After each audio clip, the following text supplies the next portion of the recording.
Hi, good evening. I'm Lonnie Stonich, the Executive Director of FAN, and I'm excited to welcome you to tonight's conversation between Cathy Cassani Adams and Dr. Maru Torres-Gregory.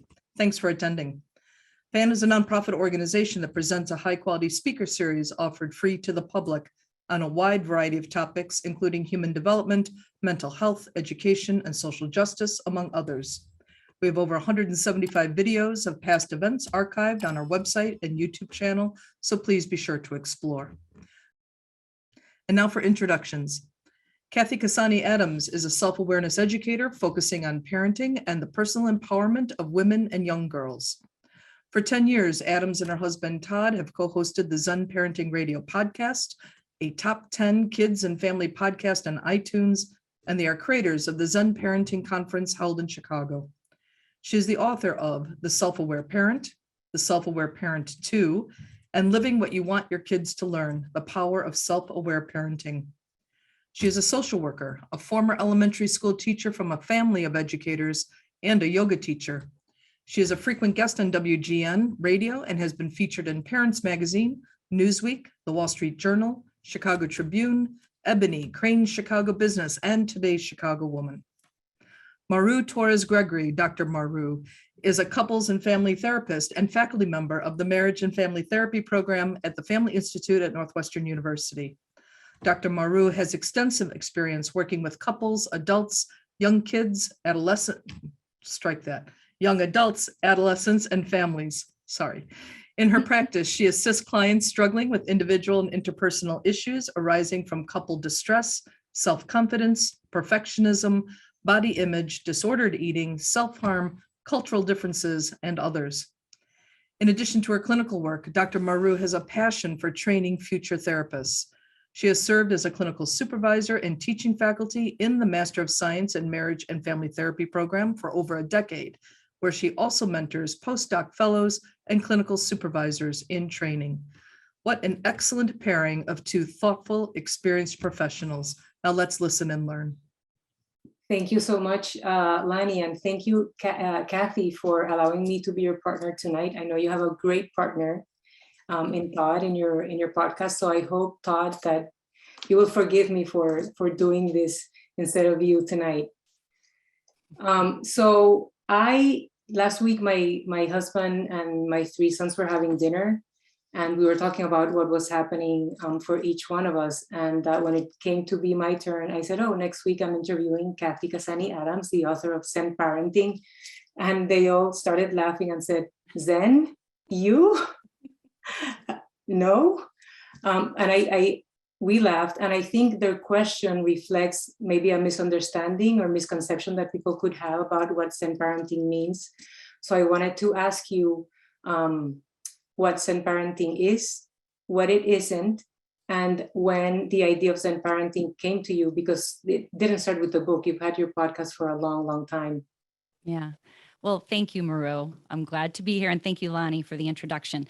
I'm so glad you started with this, because it tends to be the question that people don't ask. And then they ask a different question about, how do I become this really calm presence all the time?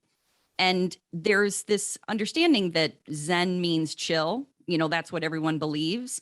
When the truth about Zen is, the whole first chapter of my book, I talk about how you can't describe Zen. Like, Zen is undescribable. And I spend a lot of time explaining, like, this is a word that as soon as you start to speak it and start to talk about it, it starts to lose its meaning. It's one of those words. The best way that I can describe it, so we can kind of encapsulate it, is Jane Hirschfield, who's a poet. She said that Zen means that everything changes, everything is connected, and pay attention. So it's kind of got this, this concept of really it's just being here, being aware that you're here, recognizing that things are going to evolve and change. And the big part, like my favorite thing to talk about, is paradox, that there is no absolute. There is no, you're good at this, you're bad at this, or today's a great day or a bad day. There's all these places in between. And so Zen is being able to embody all of that. And also it's like the explanation of something that's like simple, but not easy. like that really it's just about being here now, being present in reality, Right. whatever's happening. And it's also understanding that it's quite complex and nuanced, and that there's a lot of intricate waves that make this reality. So, that's what's so interesting about the question, is that really people assume the Zen means calm, but really Zen means acceptance. Mm. And how did you come up with the idea of Zen parenting? I came up with the idea of Zen parenting before I really even understood what all of that meant. Or again, I'm a student of it. We never get to the point where we're like, I get it. It's like, I chose it because Todd and I, when we started the podcast, we chose a yin yang symbol as our symbol of Zen parenting for the reason that, masculine, feminine, light, dark, he's more, extroverted, I'm more introverted, male, female, we're like the opposites of each other, which is what the yin yang, represents, but that there's also pieces of us in each other, which is what the dot in each side of the yin yang represents. And that how do we, as people who are supposed to be parenting together, how do we find harmony within all of that difference? Which again is the paradox. It's like, how do we come together and find a way to be with these children, or just to be with each other in a way that we are respectful, that we are reflective, that we honor each other, but also stay true to ourselves. And so it started with that symbol, and we chose Zen, probably not really understanding, because we started this podcast 11 years ago, not really understanding the message and meaning of the word. And we got much more deeper into understanding Zen as we went along, because the more we discussed it, the more we really realized how this is a never ending conversation. Todd always says, eventually are we going to run out of things to say about this? And you never do. And not just me, not just Todd and I, but you never do. It's an ongoing journey.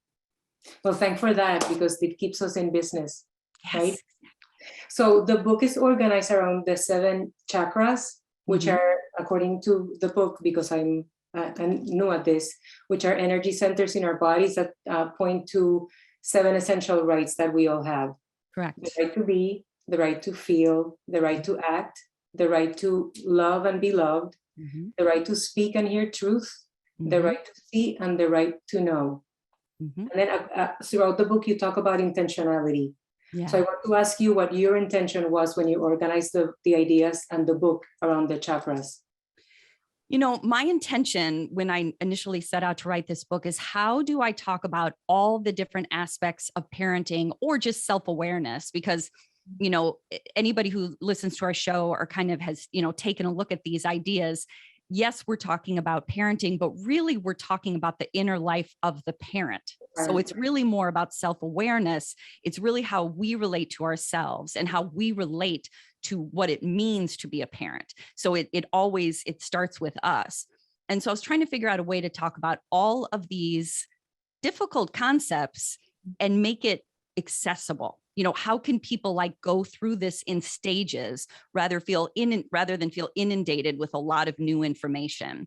And so I'm a yoga teacher and a yogi, and I have a more spiritual outlook on things. It's kind of an interesting combination. I'm a clinical social worker. I'm very focused on Western, medicine, in that I was trained in that, theory, but I also have more of a spiritual slant where I see things in a more Eastern approach as well. So this was kind of, especially with my yogic understanding, using chakras as a scaffolding, like a structure for how to go through what it means to be a human being, really, and how to look at these different aspects of ourselves and how they relate to parenting was the way that I envisioned it. And it made it's so accessible in that, just starting with chakra 1, that's all about foundation, about rooting, about having a sense of belonging. And what a great place to start, where do we even know our sense of belonging? Do we have an understanding of feeling rooted? Do we feel like we belong in the world? Do we feel like we value ourselves? These are big questions, but they're foundational questions to then go through the other stages. Yeah. I know that it's at the conclusion the book, but if I may read Sure. a paragraph from the conclusion, because I think it's a really good encapsulation of Zen parenting for those of the people listening to us who haven't been able to read the book yet. You say, what lives at the heart of Zen parenting is the ability to sit bravely in the discomfort of change and look unflinchingly at how we relate in order to make our relationships more connected and our world more compassionate. There's a lot about compassion and self-compassion in the book. Mhm. It's a unique experience with many moving parts, so calling it a technique or parenting style doesn't fit. It's too personal and ever-changing. It's more of an individualized approach to paying attention to ourselves and the world, a willingness to stay present with what's happening and engage in life as it is. I think that's beautiful. Oh, And thank you, Maru.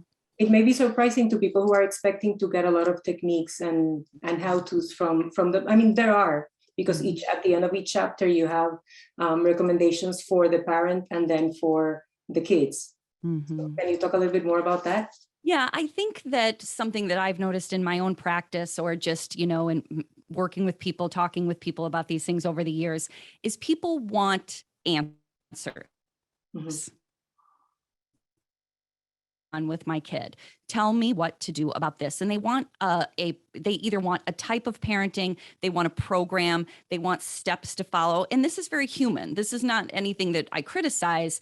It's more about understanding that there isn't a way to raise humans by following just a pattern. Exactly. There isn't a theory or a steps that you follow that will work consistently all the time. This is why, like, going back to, and we talked about this with the chakras, but just mindfulness overall, just being present with this person who's in front of us right now. What do they need right now? Mindfulness in itself is just about paying attention, not focusing on the past, not focusing on what will be, and being present with this person right now. And if we can do that, because it's twofold, can we be here and can we listen to them in this moment? We actually do know what to do. We don't need the steps and the stages. We don't need a parenting expert telling us how to do this. We're in tune with this person in front of us and we know what to do next. What will that look like in a year? I don't know. And there's no guarantees about that, but we can attune to our child in the moment and get through that moment and then do the next and then do the next.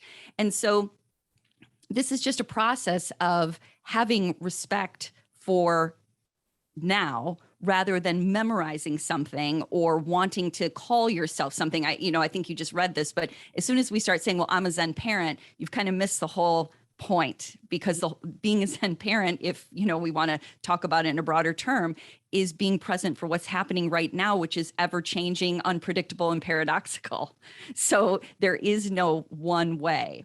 And it can sound like, well, then that makes people uneasy because they want to know what to expect. And this is probably one of the things that the pandemic taught us the most. We can't control. Things are uncertain. Life is unpredictable. And if we didn't know that already before the last couple of years, we do now. So even when we have the best laid plans, it doesn't always turn out the way we expected. And our ability to manage unpredictability is a lot more effective than trying to make a plan to control what the outcomes are going to be. I'm going back and forth between two questions that I have for you.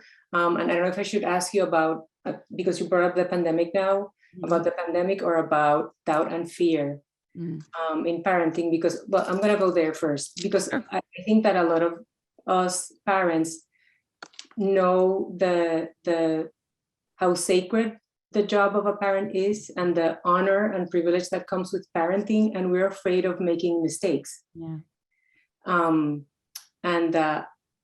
But I believe that we are prone to making more mistakes when we operate out of a place of fear or avoidance. But you talk about fear and doubt in a very different way, because you say that doubt is sacred, and I think you're quoting someone else, but you say it's divine tough love. And you frame fear and doubt as messengers. Now I'm quoting from the book, messengers, acknowledgers of things that I might have missed, or parts of myself that are seeking some attention or comfort. Yeah. So can you talk about how you manage fear and doubt in your own parenting or parenting in general? And what do you tell a parent who questions themselves because of fear driving a lot of their choices? I think this is very salient also when parenting adolescents and young adults, particularly right now with everything that's going on. Yeah, I think doubt and fear are the things that challenge me the most, which is why I write about them the most. I think they are a big part of my own history. I think they are a part of the way that I tend to, my first reaction to things is often fear. Like I've had to be really, I don't want to use the word careful, but I've had to be really thoughtful about noticing that. It's something that my husband and I talk about a lot, because that is, it's like my first instinct, like what could go wrong? So I struggle with these two things a lot too. And I think it's very human. I think that we have been in some ways conditioned that way. And if we are, when we're talking about caring for these people that we love more than anybody in the world, as people say, it's like our hearts walking around out there. Of course, fear and doubt are going to plague us. So just normalizing that, first of all, that, people who feel that way, we're all in this together, we're all experiencing that. But I also think about fear and doubt as, as you just read, as being really good wake-up calls. Like they're signs for me about when I feel afraid about something, what am I really afraid of? And who does it start with? Like, is it something from my history? Is it something that I'm worried about what society will say about this? Am I concerned really sincerely about my children's safety? Like, for example, when they're little and they run out into the street, my fear is real. They just ran out into the street. I need to do something about that. But when my child says, I want to go on a trip cross country with my friend, which is just a real story, and spend, a couple weeks driving, west, and my first instinct or thought is fear, I have to be very self-aware about, am I imposing my experience, my concern, my viewpoint of the world on my child? Am I not recognizing their capability? This is kind of this deep dive into, instead of looking at my kid and deciding how they should be doing things, am I paying attention to what I'm bringing to the situation? What fears am I bringing? And so it is doubt is the same way as it's a moment to pay attention.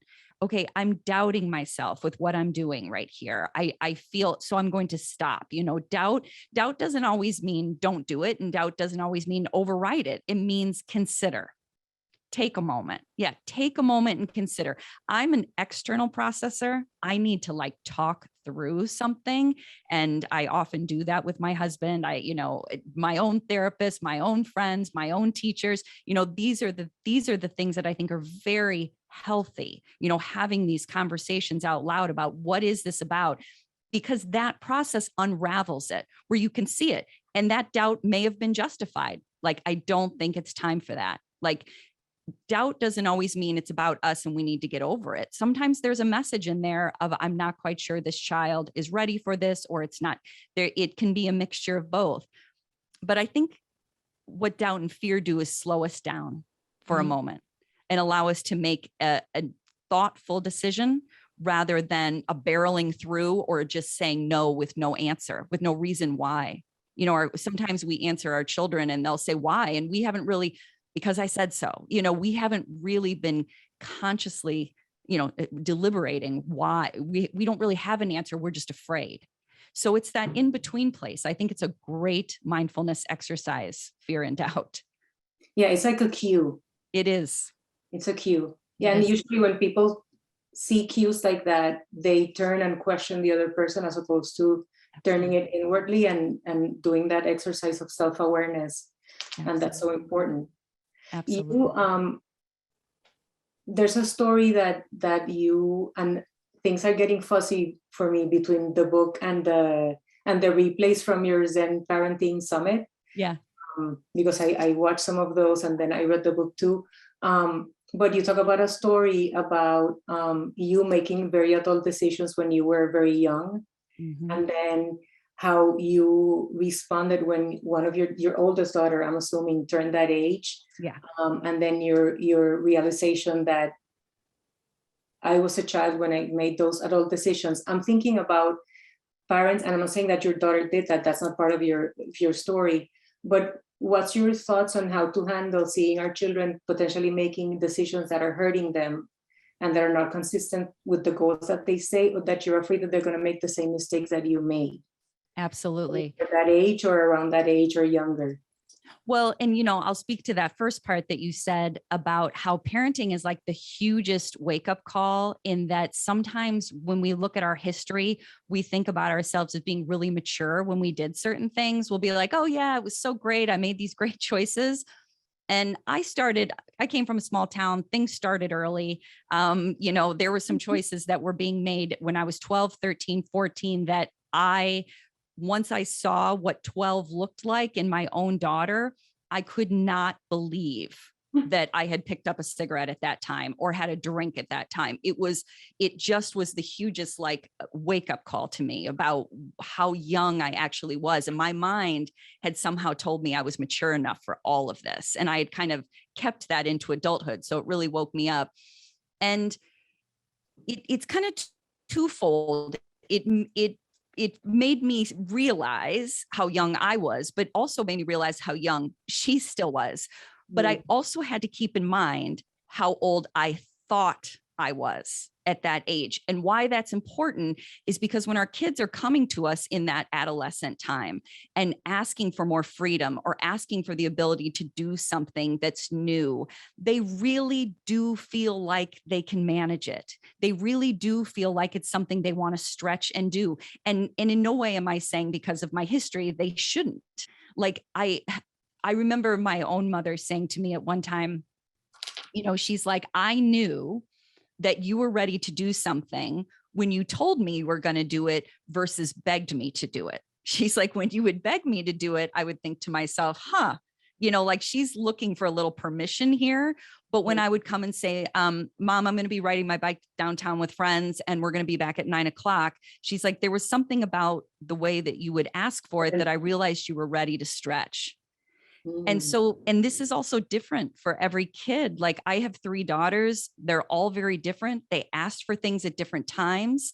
And this is really important with not having a structure where we're like, this is the way we parent all the time, no matter what.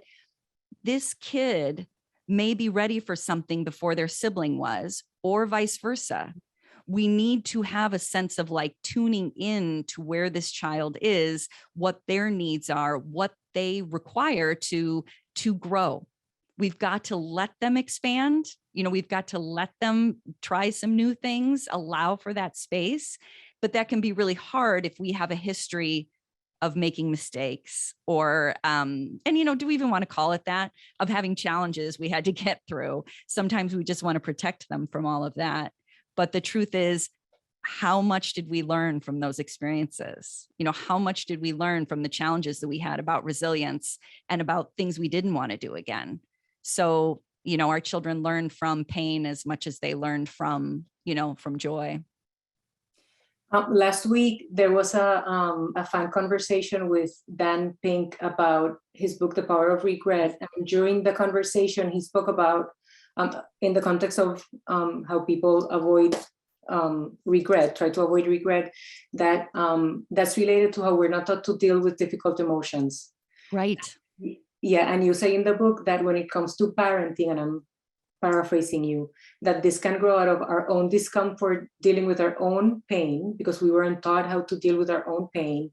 And now it's very difficult for us to see pain in our children, to see them in pain. Mm-hmm. But you reframe emotion. You propose that we have our children try to figure out the message underneath the emotion and ask themselves, what could it be teaching you about your values, and what desires could be reflected in the experience of those emotions? Yeah. I think it's a beautiful reframe. Oh, thank you.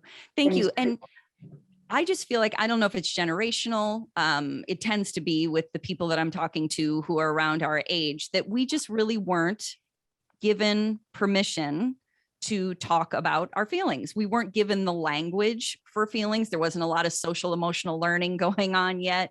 And to top it off, some of us, including me, I was highly sensitive. I was quite emotional. And to me, it felt like I was doing something wrong because it wasn't normalized. I now can see this emotional awareness or being able to emotionally regulate, or as Susan David would say, being emotionally agile as being a gift and something that I've been able to use as a therapist and as a teacher and as someone who works with people. But when I was younger, I had to go through a process to come to peace with my emotional awareness. A lot of us, we never got permission to feel our emotions, and we feel uncomfortable whenever they come up. We feel uncomfortable with anger. We feel uncomfortable with sadness. We don't know how to process it. We don't know how to talk about it. And unfortunately, that lands on our kids in this way that you just described, is when our kids then feel sad or they hurt themselves, our discomfort with it, because we don't know how to deal with it, causes us to tell them to stifle it. Where we'll say, you're fine, you're okay, telling them to jump over it themselves, because it triggers something in us that we never learned how to feel. And then when our kids feel it, it can be twofold. Number one, it's just too much emotion for us to handle. And part of it is, I had to deal with not feeling this, so you're going to deal with not feeling this. And it's not to harm. The way I'm talking about it sounds like we're intentionally harming. It's because we don't have another version of how we just consider anger bad and sadness bad and grief bad, when the truth of it is all of those feelings, just like doubt and fear, have great messages. Anger is a great definer of boundaries. That's how we know our boundaries have been crossed. Disappointment means we actually tried for something and it didn't work out, but it tells us what we care about. Even jealousy and envy tell us that that's something maybe I want. If I'm like jealous or envious of this, then maybe that's something I want too. So they have information, but we often push too many of them away, sometimes all of them except for the basics. And then we don't get those messages. And unfortunately, that sometimes trickles down to our kids. Again, this is about, understanding ourselves as parents. If we can't regulate, then our kids don't know how to regulate our emotions. You're making me think of emotion coaching from John Gottman's book on raising emotionally intelligent children, and those steps to follow, and coaching us as parents to be able to coach our kids through those emotions, so that we're not telling them how they feel. Help them get there, and help them try to find their own solutions through the conversations that we can have with them and they can have with us. And having a broad array of words we can use to describe these feelings. I know probably a lot of people who are listening right now, love Brene Brown's work, and Atlas of the Heart came out this year, or recently in the last couple of months. And she talks about how most people can only identify 3 feelings. And she goes deep into about 87 different feelings. And that's not even the extent of the words that we have. So having like a lot of different words our kids can choose from. So they're not just, like I have college students, I teach college students, and the 2 words that they use all the time, I'm overwhelmed, I'm stressed.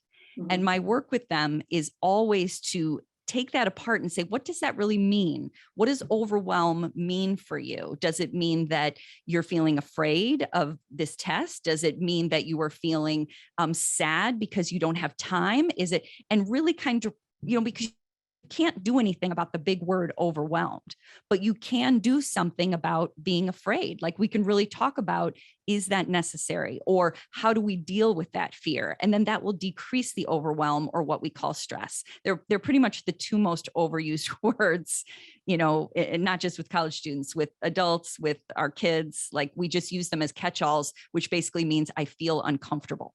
Yeah, that's why I love simplifying and finding like, let's break that down and make it more simple, and the power of language and conversation. In the book, you underscore the need to have difficult conversations with our children. What difficult conversations do you feel are the most crucial, essential for parents to have with their children, and what do you think keeps them from having them? I would say the most crucial is everything we're talking about. Their emotional awareness, their connection to how they're feeling, because it's one thing to talk about labeling feelings. It's another thing to tap into your body and to recognize what you're feeling. And some may say, well, why is that a difficult conversation?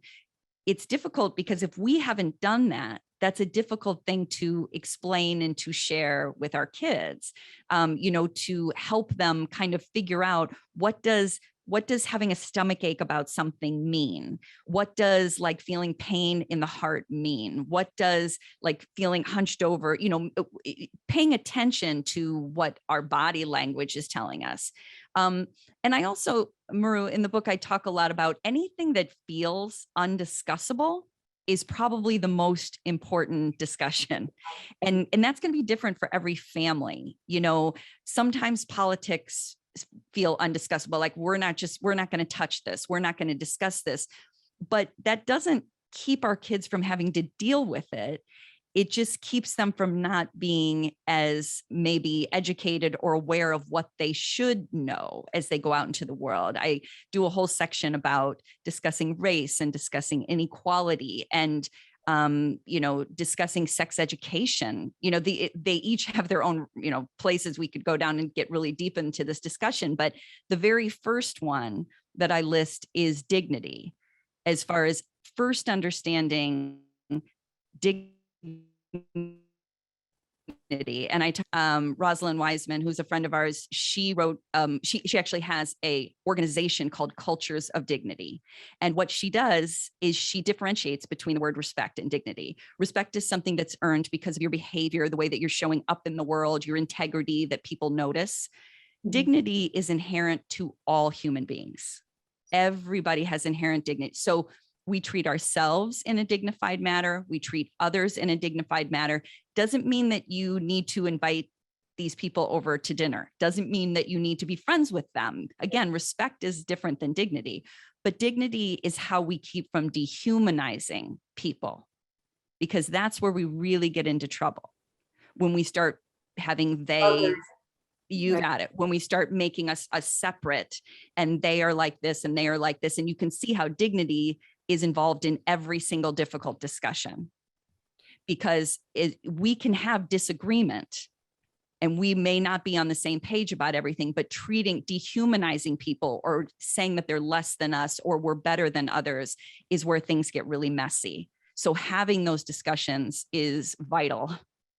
Mm-hmm, mm-hmm. Yeah, and there's so much polarization going on right now that there's so much othering. There's so much othering. Very sad. Mm-hmm. I want to switch gears a little bit. In the chapter on chakra 2, the right to feel, you talk about pleasure, which can put people on edge when it comes to talking about pleasure with your kids. Yeah. But you define pleasure as one of the healthy desires of our brains, just like growth and learning and connection and curiosity, for example. Yeah. You encourage the reader to talk to their kids about desire and pleasure to help them figure out what they find pleasurable, and so that desire and pleasure don't become dark and secret and shame-filled. But it's very difficult for a lot of people because they grew up with desire and pleasure being shameful and secret and dark. So how do we turn that around for ourselves and for our children? Oh, I love that question. Thank you. So first of all, to your point, it can be difficult because as soon as people say the word pleasure, they connect it to sexuality immediately, right? And all of a sudden we're like uncomfortable with it. And it is connected to sexuality. That is part of it. And that's a whole nother discussion that we need to have with our children. But pleasure just on its own as a standalone is something that human beings all have. Like they all desire it. It's not a bad thing. Like this is how we're hardwired. We seek pleasure, and it's all about why we're seeking pleasure that makes the difference. Like, let me start with this. Like the language I hear all the time, and I'm sure you do too, is when people talk about guilty pleasures. And just that language alone, why does a pleasure need to be guilty? Why does, people say, I read People magazine, it's a guilty pleasure. I watch The Bachelorette, it's a guilty pleasure. You can just enjoy it. And it's okay. Like, this is not something you need to be ashamed of. This is not something you need to hide. And I'm saying this from personal experience. I used to hide things like this all the time. You know, it's like we want people to perceive us a certain way. And so we don't want to talk about the things that, you know, actually bring us some joy. They make, you know, some pleasure, where we actually have some dopamine hits and say, this is what I really enjoy. And it's okay. Like, and I think that the problem is, like you said, is when we use shame to press that down, to say, this is something that you need to be ashamed of, or something you do need to hide, that it starts to go bad. Dude, it can go, when I say it can go bad, what I mean is that it can start to get to a point where we're doing it in the dark in a negative way. We are maybe overdoing it. We are, you know, taking more than we need. We are using it to fill, you know, a hole in us that we think it can actually, you know, fill us up completely. If pleasure is given its rightful place, meaning if we can just enjoy what we enjoy, then it takes up the right amount of space, where the other aspects of us, the desire to go out and be in nature, the desire to learn more, the desire to connect with other people, they will have their rightful place too. But if we repress our pleasure and we pretend we don't need it, it can get too big, and it can go dark. And so, like, you know, one of the example I give is that it's all about why we choose it. If we want to have a piece of cake because we want the experience, and we like, and we're just really excited to have it and it gives us pleasure, great. If we're eating cake to numb out and to escape, and we're doing it in a dark room and we feel ashamed, that's a whole different thing. It's the same with sex. If we're choosing sex and because we feel connected to our partner and we feel connected to ourselves and it's something we want to enjoy, amazing. But if we're doing it and we're doing it for other people's, you know, pleasure, or we're doing it while we're disconnected, or we're doing it again to fill up that space in ourselves, that's when it can get negative. So it's just an ability to trust yourself and to be okay with these things that make you happy and that you don't need to be ashamed. Yeah, it makes me think of something you say in the book about unlearning, that the process of self-awareness that parents need to go through in order to be intentional parents is to unlearn a lot of the things that we learn. And there's so much that we learn, and so much that it's very gendered. Yeah, it is. And we, you know, I don't know about everybody listening or you, Maru, but I've had to do so much work over the last 25 years to like unlearn certain things that I thought were just truth when I was younger, you know, things that were based in misogyny that I had absorbed or, you know, ingested, beliefs about other people that were not, they were unfounded. And I've had to unlearn these things over time. And so my question to parents is, isn't it so much easier to offer our kids a truth and like the messy truth of life so they don't have to unlearn all of these things like we did? Sometimes we just do the exact, you know, people always say to me, you know, I'm going to do these things, or I'm going to raise my kids this way because this is how I was raised. And so I'm just going to do the same things. But then we don't think about all the things that we've had to, that were harmful to us in the long run, or that we had to unlearn or figure out a way to look at it differently. We just, the whole goal of like the next generation after us is to evolve their thinking in this time and place.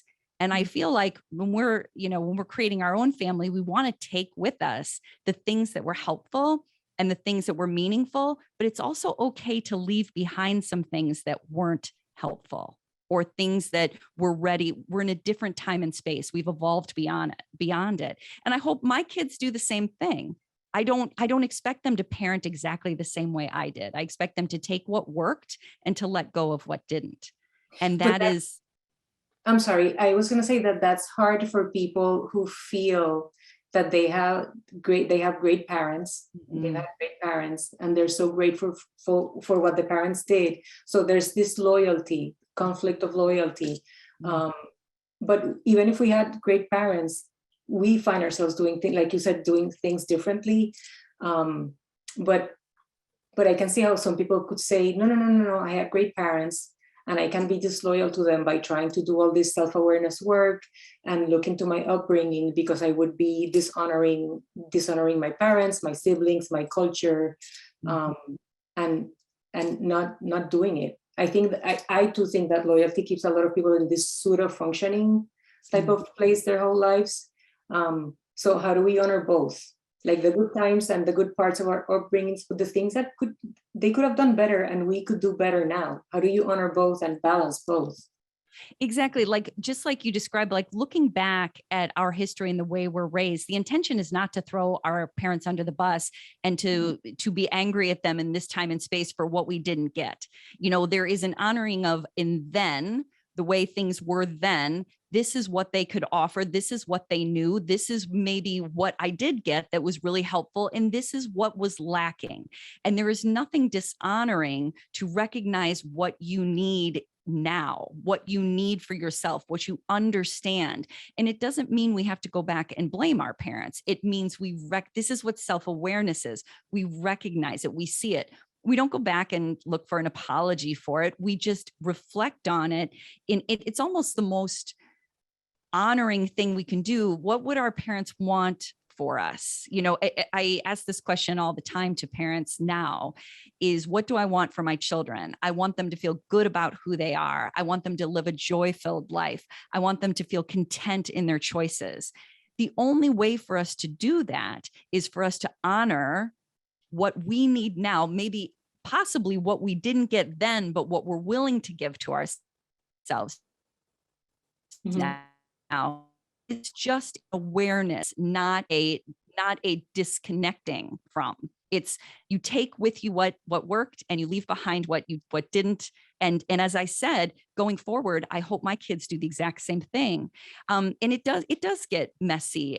And especially if we have parents who do tell us that we're being disloyal, maybe by not continuing a pattern, a cultural norm, a religion, it can be difficult. And it's not a one-time decision. It's conversations over time. It's demonstrating our needs and wants. It's showing up and demonstrating how these new choices give us that grounding that we need.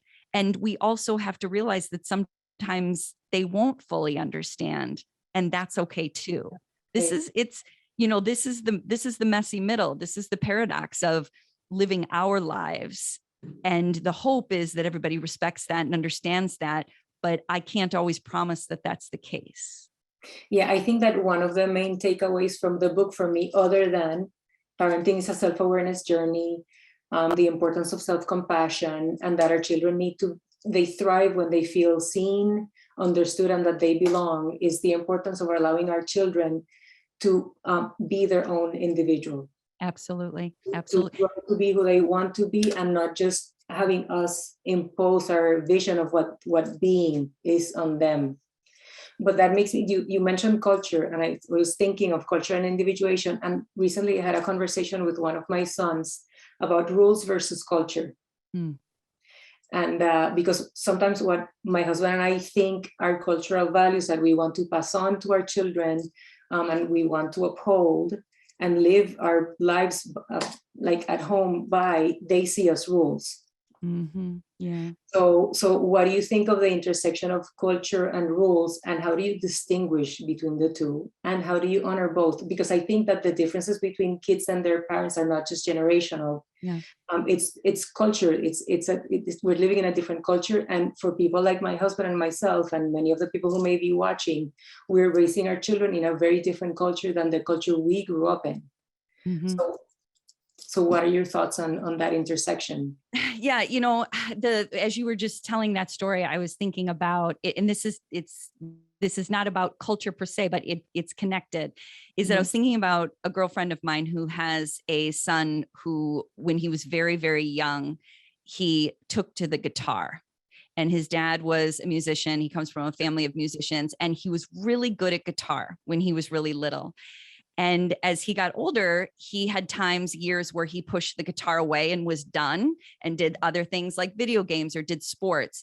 And then a few years later, he would bring the guitar back into his life, and he would, he got into a band with some friends. And then right when he got into high school, he pushed it away again. And then now he's in his later years in high school and he plays guitar regularly and it's part of him. And the reason why I think of that with culture is I think with our kids, if we can allow, we are showing up as a cultural example for our kids. This is who we are. This is what we believe. This is where we're from. This is, all the pieces. We are demonstrating what is meaningful to us. And as kids are growing and they're learning, they're going to absorb some, and they're also going to push it away, like my friend did with the guitar, because they have to kind of figure out what works for me. Is this for me? I hear you, I see you, but I need a little time and space away from it to see if this is something I can take in right now. And what it's kind of like it's like a swing back and forth where I feel like if we show up as the parents honoring the things we honor, they will watch that, they will marinate in it. They're going to see it every day in the home. But if we can trust that when they push it away, sometimes it's not them dishonoring us. And it's not them saying this culture doesn't mean anything to me. It's them saying, I need a little space to figure out how I'm going to integrate that alongside everything else I'm doing, because this is a different time and space. But what I trust, just like, my friend in the guitar situation, is they know it's meaningful to them, and they know they want it, but they have to figure out how to do it with someone not telling them how to do it. And like you said, that language rules. It feels so imposing versus this is something that is meaningful to me because I watch you do it, because I love, our grandmother, because I love traveling, to Puerto Rico, because I'm finding my own meaningful place with it. I'm not doing it for you. And if they can integrate it that way, they'll never lose it because it's theirs. They're doing it for themselves. So it's but those moments where they're saying not for me right now, those are hard moments.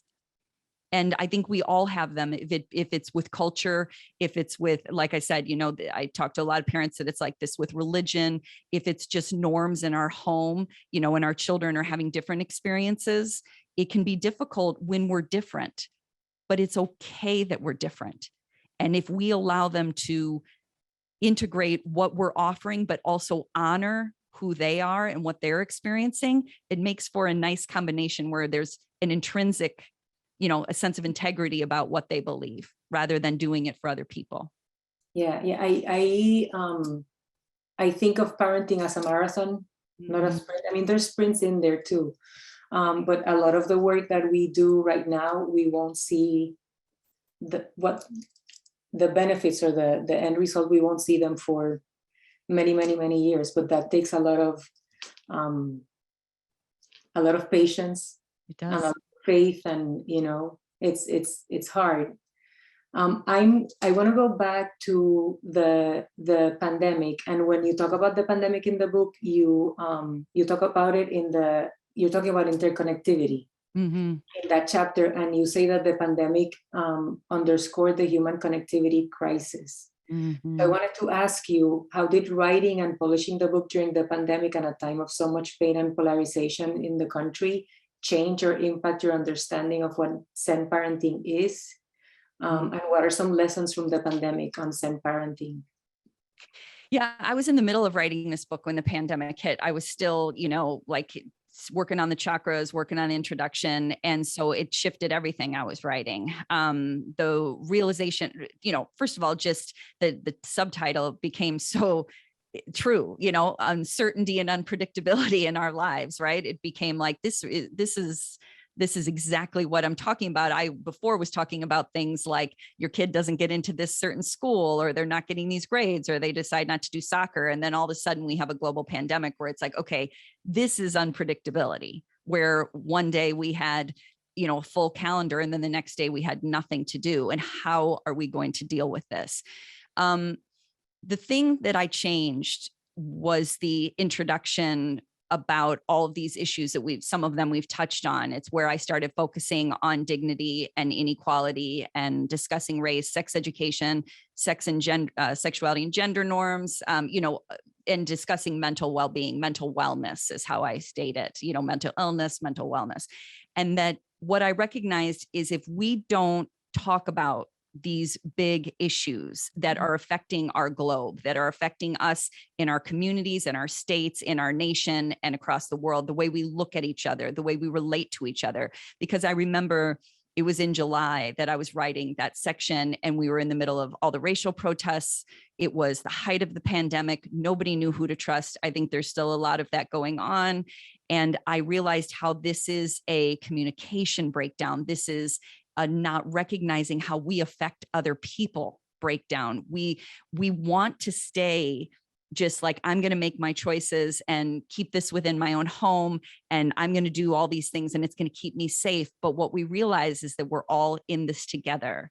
And if we don't start having a more global outlook about how to take care of our family first, of course, that's our first priority, but then how we show up in our community, how we show up in, I can't tell you how many people send me articles about school board meetings and parents showing up being so dysregulated and so angry and not being able to articulate their needs because of their emotions, and things breaking down and are starting to dislike each other based on what we believe. And if we don't analyze those parts of ourselves first, it's going to be more difficult to do the self-awareness journey.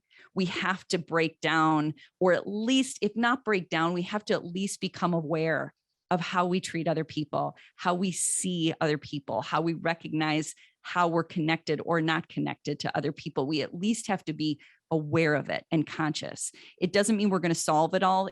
It doesn't mean it's easy, and it changes every day.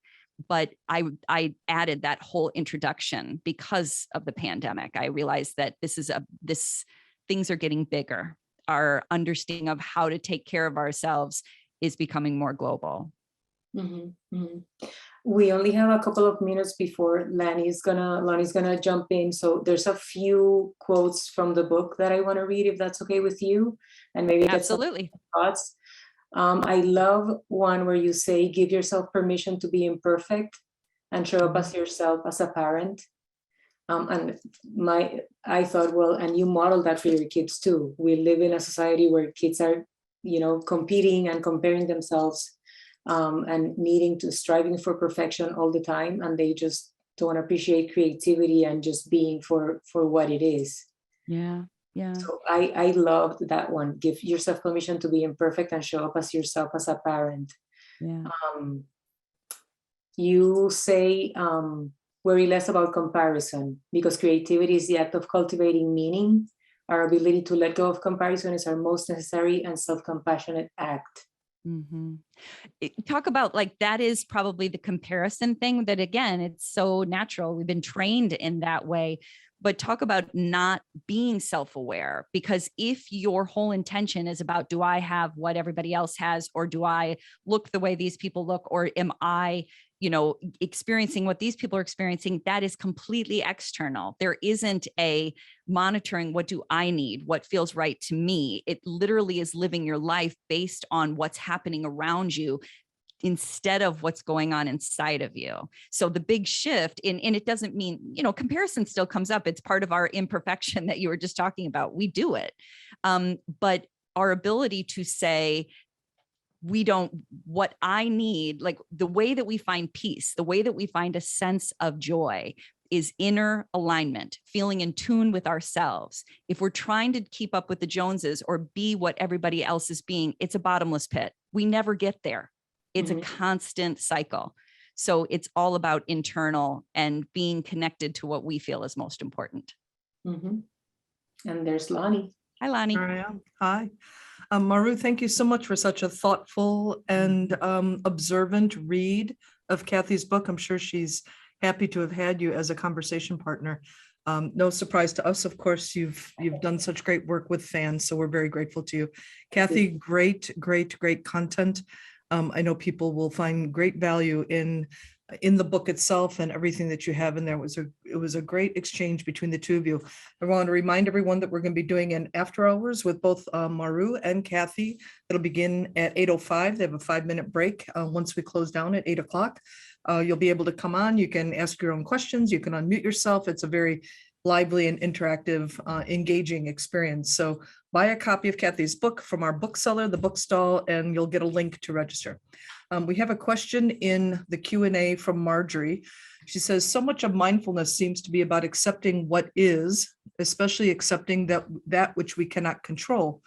But parenting involves making choices with the intentional goal of leading children towards certain outcomes, such as education, health, and so forth.